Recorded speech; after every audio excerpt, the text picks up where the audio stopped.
다음은 중위입니다. 중위는 소위 1년을 하게 되면 큰 사고를 일으키지 않는 한 99% 중위로 진급을 합니다. 중위들이 맡는 직책은 보통 소대장을 1년 더 하거나 대대의 참모로 올라가게 됩니다. 연대 이상급의 참모 및 실무자로 갈 수도 있으나 자리가 별로 없고 2년 4개월의 짧은 군생활을 하는 ROTC 중위들이 보통 소대장 1년을 더 하고 전역을 하고 이외 중위들은 모두 군생활이 3년 이상이기 때문에 참모로 올라가는 경우가 많습니다. 중위 소대장들은 소위로 소대장 1년을 했기 때문에 업무나 훈련 준비, 병력 관리가 편하죠. 부사관들과도 서로 적응돼서 대부분 잘 지냅니다. 참모로 가는 중위들은 새로운 행정 업무를 배우고 숙달하느라 바쁘고 중대장을 모시다가 대대장을 모시게 되니 부담감이 커집니다. 하지만 그게 다 성장해 나가는 과정이죠. 그리고 이 중위부터 복무연장자, 장기 복무자를 선발하기 시작하기 때문에 대대장, 중대장과 같은 지휘관에게 근무평가를 잘 받으려고 신경을 많이 쓰게도 되죠. 물론 단기 전역자들은 신경을 안 쓰겠지만요.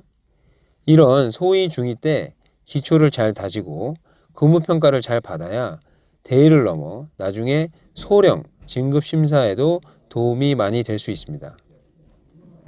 다음은 대위입니다. 제가 전역한 계급이죠. 대위의 연령대는 20대 후반에서 30대 후반까지이고 보통 맡는 직책은 중대장 및 대대에서 사단 참모 및 실무자들입니다. 중대장은 견방사단 및 후방 완편부대 기준 간부 포함 중대원 100명 이상의 부하를 지휘하는 지휘관이죠. 예하 소대장, 부소장들과 같이 병력 관리를 하지만 인원이 많기 때문에 항시 신경이 많이 쓰일 수밖에 없고 훈련도 이제는 전술 지식이 많아야 대대장과의 전술 회의도 하고 실전과 같은 훈련을 지휘해야 하므로 중대장 교육반 OAC에서 공부를 많이 하고 와야 됩니다. 그리고 참모 및 실무자는 1차 중대장을 여기만 대위들이 보직되게 되고 1, 2차 중대장을 모두 끝내고 참모 및 실무자를 시작하는 분들도 계십니다. 참고로 중대장은 보병 기준 18개월씩 2차에 걸쳐 36개월을 필수적으로 이수해야 하고 3차 중대장부터는 선택사항입니다. 그래서 이 대위 때 참모 및 실무자들은 연대장, 사단장을 보좌하는 사람들이고 본격적으로 대부대급의 업무와 훈련을 배워나가는 시기이죠. 그리고 대위부터는 이제 대위 초중반에 단기, 중기 전역자들은 다 전역을 하고 장기 복무하는 대위들만 남기 때문에 육사, 3사, ROTC 등 각 출신별로 자기 자력관리, 선의의 경쟁이 실질적으로 시작되는 시기입니다. 그리고 무조건 소령은 달아야 전역 후 연금을 받을 수 있으니 자력관리에 굉장히 민감한 시기라고 할 수 있습니다. 소령을 못 달면 연금은 없죠. 진급을 비롯한 미래에 대한 걱정이 시작되는 계급이 대위라고 할 수 있습니다. 다음은 소령입니다. 소령은 30대 중반에서 40대 중반의 연령대를 가지고 있고 주로 맡는 직책은 사단급 이상 부대의 직할대장이나 교육기관의 교육대장, 연대에서 군단의 참모 및 실무자 직책을 주로 합니다. 소령은 지휘관 보직보다는 참모 및 실무자 보직이 훨씬 많습니다. 그리고 영관급 장교의 시작으로서 소령부터 고급 장교라고 표현을 하죠. 직할대장 직책은 예를 들어 사단 직할대장이라면 사단장의 친위대격의 직할대가 기능별로 본부대라든지 정비대, 의무대, 화생방대 등 여러 가지가 있는데 사단장의 지시에 따라 예하 연대 및 대대가 전투 시 뒤에서 기능별로 지원하는 임무를 합니다. 교육기관의 교육대장은 각종 훈련기관의 교육을 책임지는 지휘관의 역할이고 참모 및 실무자는 연대급에서는 참모를 한다든지 사단 군단급에서는 참모 휘하의 실무자를 많이 합니다. 참모 및 실무자 업무의 특성은 중위 대위의 참모 실무자와 같으며 상급 부대로 갈수록 계급에 따라 근무하는 부대가 승격되는 거라고 보시면 됩니다. 소령의 성향은 이제 두 가지로 나눠집니다. 중령 진급에 욕심이 있는 소령과 없는 소령. 소령으로 진급한 이상 중령 진급에 욕심이 없다는 분들이 있다는 게 거짓말이겠지만 이렇게 얘기하는 이유는 언제 진급하느냐에 따라 마음의 자세가 다르다는 겁니다. 장교는 진급의 기회가 보통 4번 혹은 5번까지도 있는데 1, 2차에 진급하신 분들은 중령 진급을 위한 보직 관리를 위해 자신의 다음 보직을 진급에 유리한 평가를 잘 받을 수 있는 중요한 자리에 가기 위해 본인의 상관에게 엄청 잘해야 됩니다. 그 자리에 가고 싶다고 6번에서 무조건 보내주는 건 아니지만 예를 들어 각 부대 작전과장, 작전장교 자리에서 진급이 많이 나오잖아요.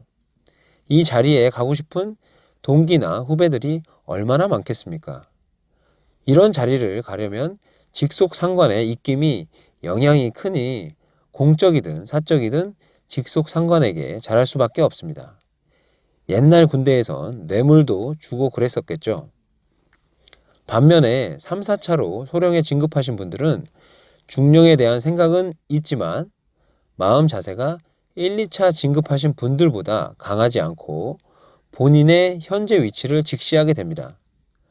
어느 계급 사회나 조직이 피라미드 구조이기 때문에 본인이 노력해도 일종의 불문율이 있어서 중령 진급이 어려울 것 같다는 생각이 든다면 쓸데없이 목매고 시간 낭비를 할 필요 없죠. 희망은 가질 수 있으되 희망 고문이 될 바에는 소령이라는 영광급 장교의 만족과 영광을 느끼고 체계적으로 전역 준비를 하는 게 좋죠. 평생 연금을 받을 수 있고 중령이든 대령이든 장군이든 언젠가 사회에 나오실 텐데 이분들은 더 명예롭게 나오고 연금도 더 받겠지만 늦게 나오는 만큼 사회에서 제2의 인생의 시작이 더딜 수 있습니다. 그렇기 때문에 소령 진급을 하셨다면 계산해 보시고 중령의 가능성이 없다면 전역 준비 잘 하셔서 전역 후 연금과 직장의 월급으로 풍요로운 삶을 사시는 것도 좋다고 생각합니다. 지금 말씀드린 경향은 대위에서 소령, 중령에서 대령, 대령에서 장군, 진급 대상자 분들에게도 비슷하게 적용되지만 소령에서 중령 진급 대상자들에게 가장 많이 나타나는 현상이기에 장황하게 설명을 드려보았습니다. 다음은 중령입니다. 중령의 연령대는 40대 초반에서 50대 초반이고 장교들끼리는 우스갯소리로 중령은 돼야 정규직이라는 말이 있습니다. 소령도 중령 진급 못하면 45세에 전역을 해야 되니까요. 중령이 주로 맡는 직책은 대대급의 지휘관인 대대장과 사단의 참모 및 군단급 이상의 실무자로서 임무 수행을 합니다. 먼저 대대장은 보병 기준 1계대대 400명 이상을 지휘하는 꽤 규모 있는 직책이죠. 그리고 부대 건물도 옛날에는 중대별로 있었는데 요즘에는 막사를 지을 때 대대별로 3, 4층짜리로 짓고 부대 부지도 전방 지역에는 대대별로 부지를 갖고 있는 곳이 많습니다. 후방 지역에는 동원 예비군 사단이 많다 보니 연대급 이상별로 부지를 가지고 있는 데가 많고요. 그리고 대대장급 이상부터가 주로 차를 타고 지휘하는 지휘관이죠. 운전병, 통신병과 함께 대대장 전용 차량을 타고 각 예하 중대 지휘도 하고 순찰도 하고 방문도 합니다. 훈련 시 각 소대 섹터는 멀어도 중대장이 걸어서 통제할 만한데 각 중대 이상급 부대의 섹터는 대대장이 걸어서 통제가 안 될 만큼 멀기 때문에 지휘관 차량이 대대장급 이상부터는 나옵니다. 기갑과 같은 병가에 따라 중대장 이상도 차가 나오기는 하고요. 그리고 대대급부터 인사, 정보, 작전 등 참모부가 구성되어 있어 전투 및 전투물자 지원에 관련된 토의도 하고 예하 중대가 전투하는 데 부족함이 없도록 지원을 합니다. 이런 참모부와 예하부대가 같이 구성되어 있고 부대다운 부대가 운영되는 제대가 이 대대입니다. 그래서 대대장 취임식부터는 꽤 성대하게 행사를 합니다. 그 예로 진급자의 가족, 친지, 지인들을 초대하는 모습들을 보면 군에 이제 큰 지휘관으로 인정을 해주는 모습입니다. 중대장 취임식까지는 이런 모습 일절 없습니다. 그리고 육사를 제외한 ROTC, 3사 등 비육사 출신 분들은 대령 달기는 좀 힘들고 중령, 소령에서 많이 전역들을 하십니다. 주로 마지막에는 동원예비군 사단과 같은 후방사단의 비통제직 대대장 및 참모들을 하시면서 전역 후 미래를 위해 공부를 하시거나 희망하는 직장에 대한 준비를 하십니다. 연대장이나 사단장님도 업무 지시를 할 때 부대 임무에 따라 업무 지시도 하시지만 주로 1차, 2차에 진급한 파릇파릇한 통제직 대대장에게 많이 시키고 비통제직 지휘관에게는 되도록 안 시키려고 하십니다.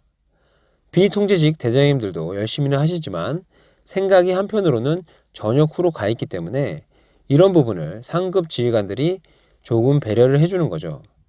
제 개인적인 기준이지만 장교는 대령 이상은 나와야 그래도 좀 연금 받으면서 집에서 놀 수 있지, 중령 이하로 나와서는 자녀들도 아직 어리고 아직 열심히 살아야 할 시기라고 생각합니다. 사회 물가라든지 전체적인 생활 수준들도 워낙 높아야 말이죠. 다음은 대령입니다.